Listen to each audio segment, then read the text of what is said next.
আজ থেকে প্রায় 1 বছরের বেশি হবে, 5 আগস্টের পর বিএনপির ভারপ্রাপ্ত চেয়ারম্যান জনাব তারেক রহমান তার চিন্তা, তার ধারণা থেকে এই সংগঠনটির আত্মপ্রকাশ করেছিলেন এবং তার নিজস্ব কিছু চিন্তা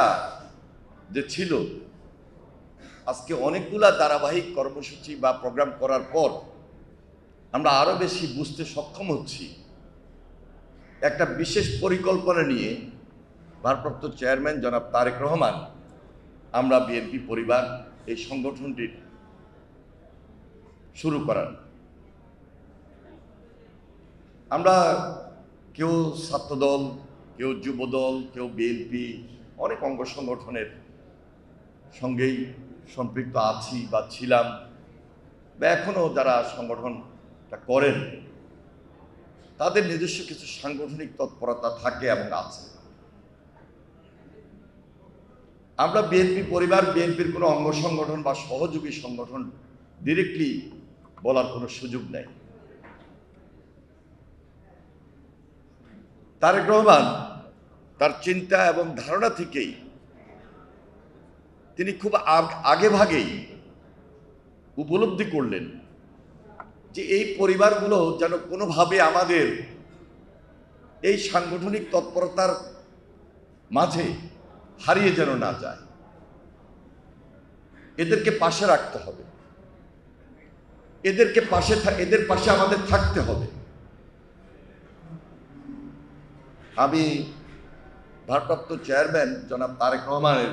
এই যে দূরদর্শী চিন্তা, তার যে মেধা, তার যে যোগ্যতা,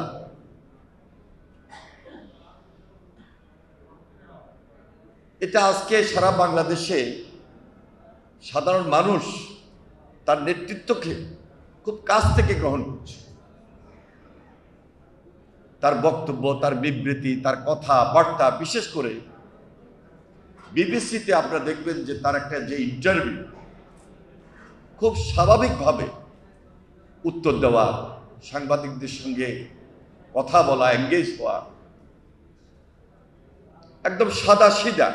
খোলামেলা আলাপ আলোচনা। অতীতে বিশেষ করে যদি গত 17 বছর আমরা দেখি, সাধারণ মানুষ এই ধরনের নেতৃত্ব তো পাই নাই, বরং এখন সাধারণ মানুষের সামনে এই যে তুলনামূলক একটা রাষ্ট্রের নেতৃত্ব